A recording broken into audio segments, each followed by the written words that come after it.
madaxweyne ku-xigeenka Soomaaliland Cabdiraxmaan Cabdullaahi Ismaaciil Saylici oo ay wehelinayaan gudoomiyaha xisbul xaakimka kulmiye mudane Muuse Biixi Cabdi iyo waliba xubno kamid ah golaha wasiirada Soomaaliland ayaa ka qayb galay aas qaran oo loo sameeyay Allah u naxariiste marxuun Cabdi Aaw Cumar Kulmiye oo kamid ah madax dhaqameedka reer Soomaaliland ugu miisaanka culus gaar ahaan madax dhaqameedka ka soo jeeda gobolkani Gabiley oo maalintii shalay ahayd ku geeriyooday deegaanka kala baydh oo ka tirsan gobolkani Gabiley Allah u naxariiste marxuunku waxa uu caan ku ahaa dhexdhexaadinta beelaha ku dhaqan Soomaaliland iyo isku soo dhaweynta shacbiga reer Soomaaliland marxuunku oo muddo u jiifay xanuun ayaa hadaba maanta waxa marxuunkaasi lagu aasay deegaanka kala baydh oo ka tirsan gobolkani Gabiley waxaana aaskaasi ka soo qayb galay sulaadiin madax dhaqameed ogaanada asxaabta qaranka iyo waliba mas'uuliyiin kale madaxweyne ku-xigeenka Soomaaliland iyo waliba mas'uuliyiintii kale ka soo qayb galay aaskaasi oo tacsi tiiraanye leh u diray ehelkii iyo qaraabadii iyo dhammaanba shacbiga reer Soomaaliland iyo gaar ahaan shacbiga ku dhaqan guud ahaan gobolkani Gabiley ee uu ka baxay Allah u naxariistay marxuun Cabdi Aaw Cumar Kulmiye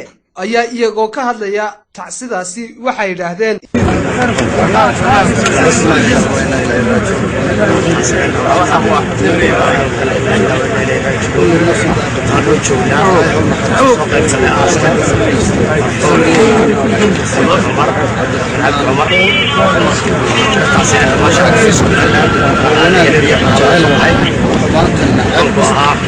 dadka shaqo kunta ku dhigada oo ilaahay ridoo dadku ka amaana isagoo dadka amaana wuxuu ahaa dadka oo jecel inay wada qabsadaan oo ay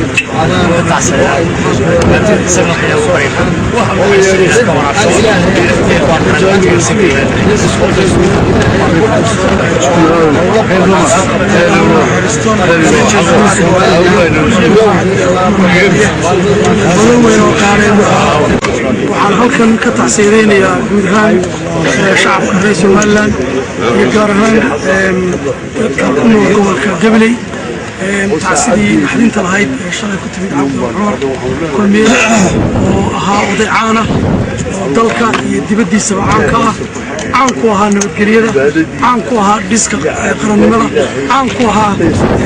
xorriyadii dalka ay lixdankii caan ku ahaa tii markii dambana dib ay shacabka reer Soomaaliland xorriyadooda dib ula soo noqdeen waxaanu leenahay ilaahay naxariistii jannada ka waraabi inuu ehlu khayr ahaa oo qof wanaagsan oo ilaahay xidib wanaagsan lahaana shalay markii naftu ka dhacday buu rabbu nagu bilaabay wadinka arkaya halka joogay way baa naga baxay ilaahay naxariistii jannada maanta waxaan joognaa aaskii Chief Caaqil Cabdi Cumar Kulmiye Allah u naxariisto عروتي هي مستمرية والله كسير والسؤال هذا السمرية والله كسير بليركي دمانت حاجة أنا هو حاكم مرتين أساسي أحسن رجال أساسي بوها حقي تبدأ أبو حي ضياء حلقة كياس مركز ويا شيخ بيرمية بوها كمان كل قبل وشنو حقي أساسي وعارفين إنه السويسة إن نكحب بعض الويان فنعيدنا كواري ميسو ما توقع إنه يبقى حي وضي بيانات ما يبقى حي وضع الغرامة إنك بحي ما أنت قبلي يجان كذا قرب بحي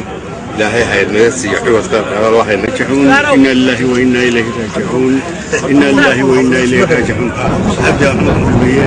إلهي حجنا إنك إلهي سمرية من هنك السيو وضيبوها يسيبوها الذي خلق الموت والحياة ليبلوكم أيكم أحسن عملا أمام الآيات كاسة waxay ka waramayaan geerida waxay ka waramayaan nolosha waxay ka waramayaan in Ilaahay subhanahu wa ta'ala bini aadamka uu kanka u keenay tahay inuu geeriyoodo oo wixii markii uu noolaa u qabtay laga abaaliyo oo laga abaalmariyo waxa Ilaahay subhanahu wa ta'ala fi suurat al-Imran ku yiri وما محمد إلا رسول قد خلت من قبله الرسل أفإن مات أو قتل انقلبتم على أعقابكم ومن ينقلب على عقبيه فلا يضر الله شيئا waxaan tacsiin u dirayaa Allahumma naxariistay marxuun Cabdi Aaw Cumar Kulmiye iskii ka baxay ilaahay sabriga siiyo ilaahay u naxariisto gudaha shacabka reer Soomaaliland sabriga Allah siiyo gaar ahaan gobolka Gabiley bulshada ku nool inna lillahi wa inna ilayhi raaji'uun wa Maxamed Xasan Sheekh Maxamed Juba Samsa TV Gabiley